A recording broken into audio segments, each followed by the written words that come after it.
Right, we're back here again.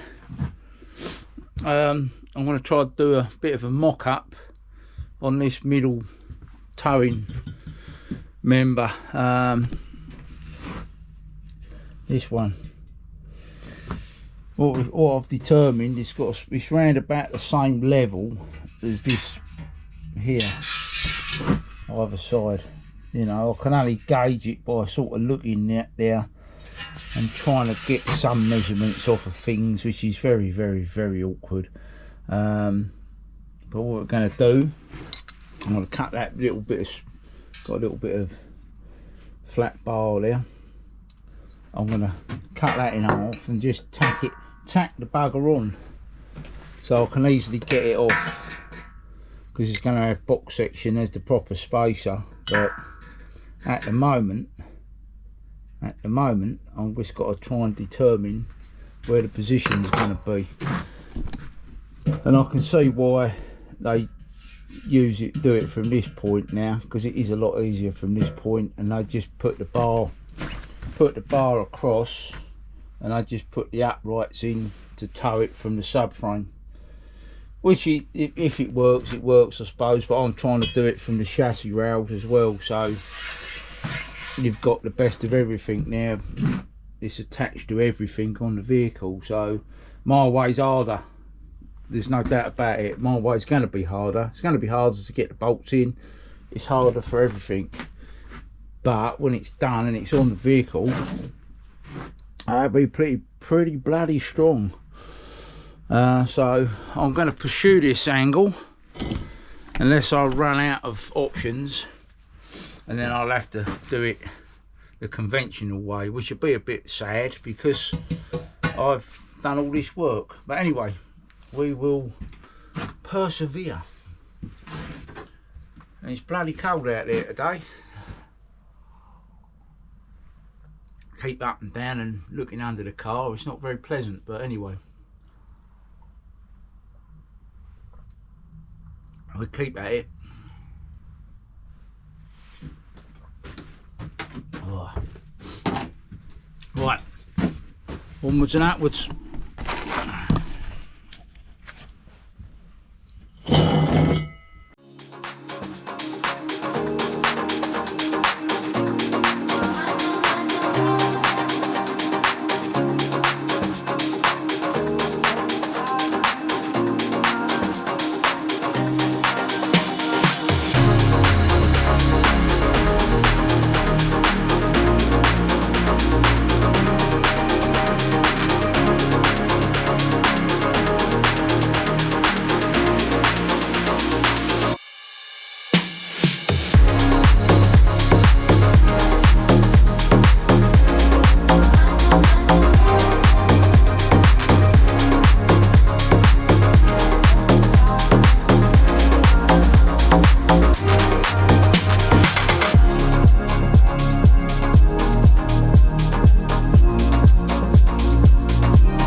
Alright, well, I've sort of got it tacked in.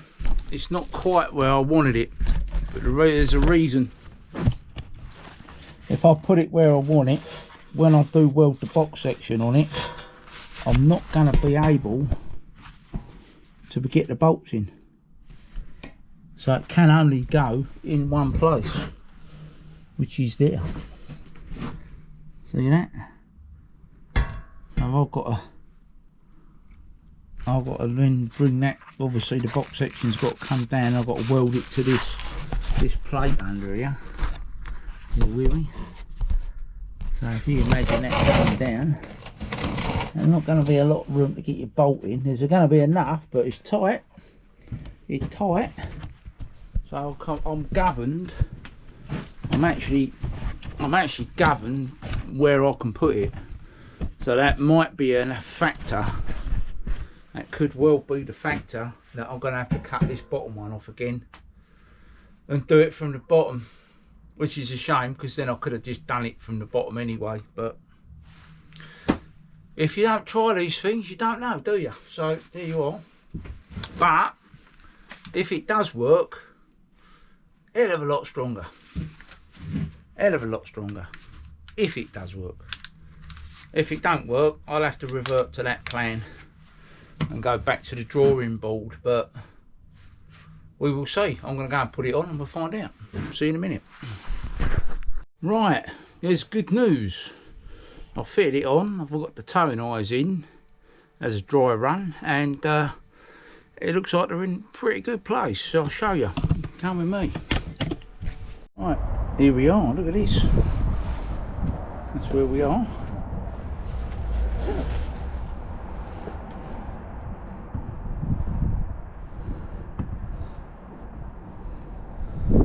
That don't look too bad, does it? There and there. So we're definitely on a roll now, I'd say. So it's starting to take shape.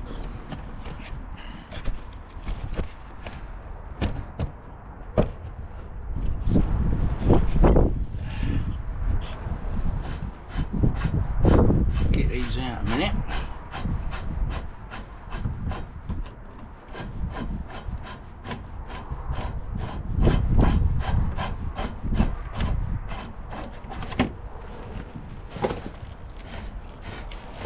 That's where it's going to stay. We've got to make a template up to keep it in the same position when I weld it, when I make up the rest of the proper steel work for it.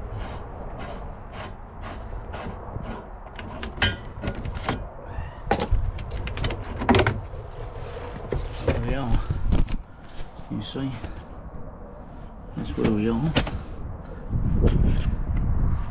So yeah, that's only tacked on at the minute, so we don't want to move that about too much if we can help it.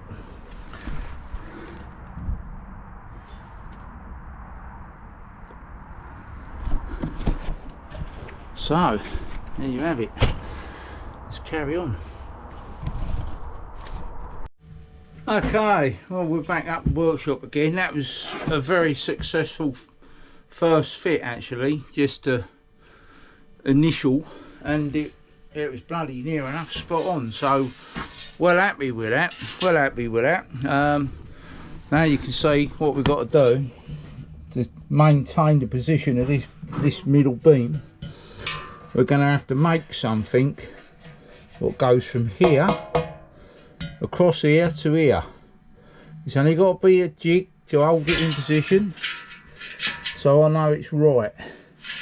So, and then we can work our distances out on that, you see, under there. So we've got to get our distances. There's a hard camera there. But we've got to work our distances out on here for our box section. Same the other side. So, and also I should have, if I'd cut that rib out, it would have made it a lot easier because I could have slid the bugger in. But what we want to do is make sure we've got good welds here, and I've got to repurpose this box section here, because when I cut the gussets out, when I bought it, it's broke into the corner of that, so I need to weld that up again. So I need to take it off and then reinstate it. So the only way I can do that without getting it in the wrong place is by making a template what goes across them, even if it's just something what's welded there and something what's welded there, just to, it can't go any other position, you know what I'm saying? So yeah, that's where we are. So let's get on with it, I reckon. But we are certainly, that was very successful. Very happy with that. So there is hope. There is hope yet. This is all going to be successful. Well, now I've seen that, it will be. It's going to be hard to get them bolts into it, admittedly, but it's not like you take it on and off every day of the week. The only time you would do it is if you replace those lower control arms what mounted to the Crossmember. So how often are you going to do that? You're not. So you just have to deal with what you have to deal with when you come to do it. It might confuse someone. If I ever sold the car, they'd be like, wow, what's this? This is not normal. But anyway, we don't do normal here. We do strong. We like things to be strong and secure. So there you are. That's where we are. So that's it. I'm going to keep the video running. I don't know what you're going to see. It's going to be a bit boring from now on because I've got to sod around a lot. But I'll keep the video running. If there's something worth watching, I'll edit it up. If there ain't, I'll just cut it out. So here we are.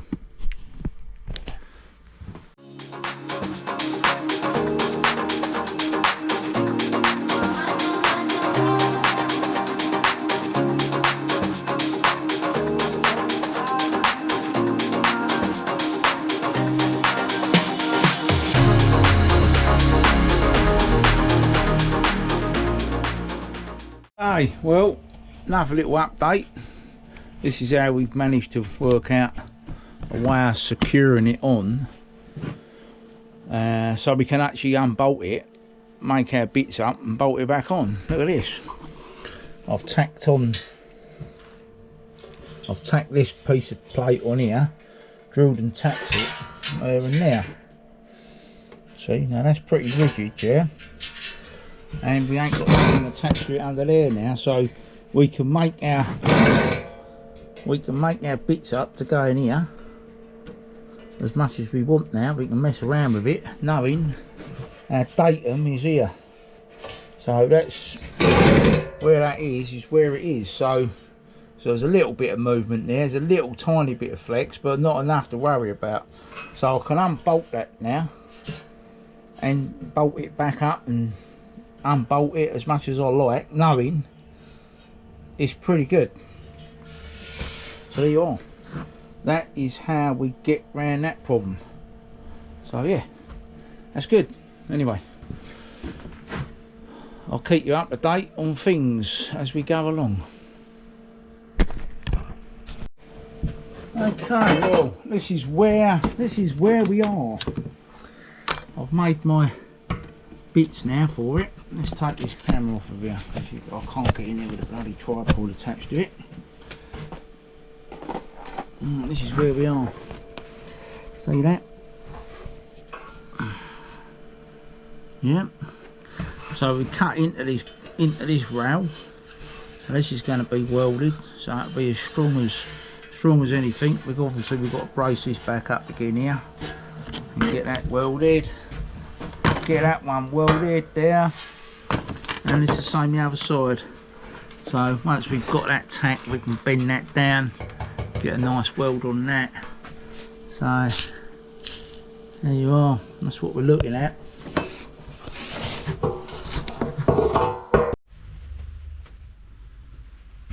Right, well, we're back.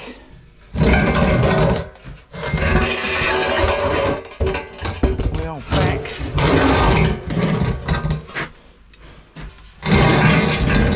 This is where we are. I've had a bit of a day of welding. Look at all these now. It's all good. All across here. Got all that instated. Look at that.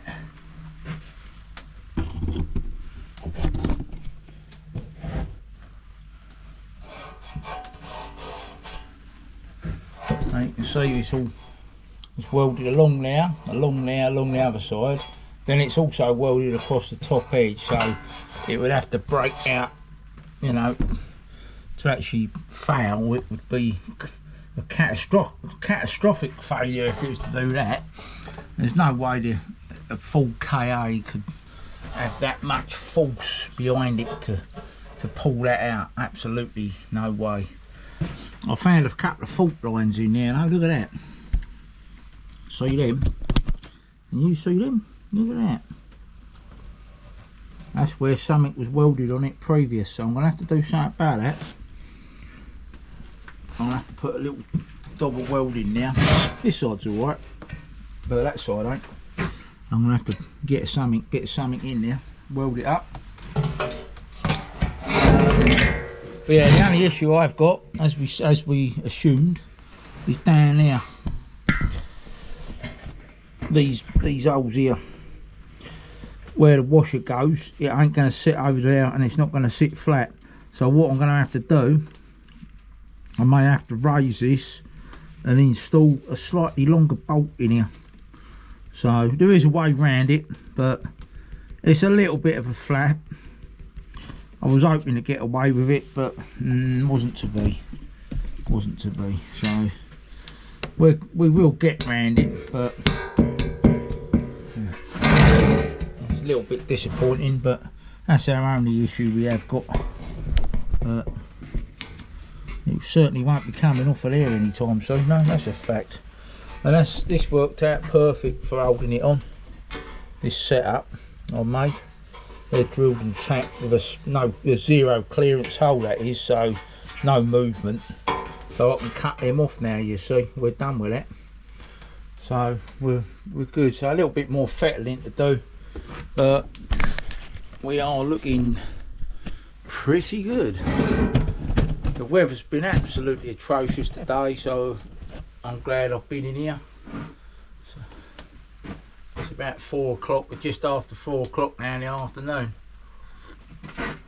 I've been up here all day at it. I ain't stopped either. So, but yeah, anyway, that's the job, isn't it? You got to do these. If you want these jobs done, you got to do them.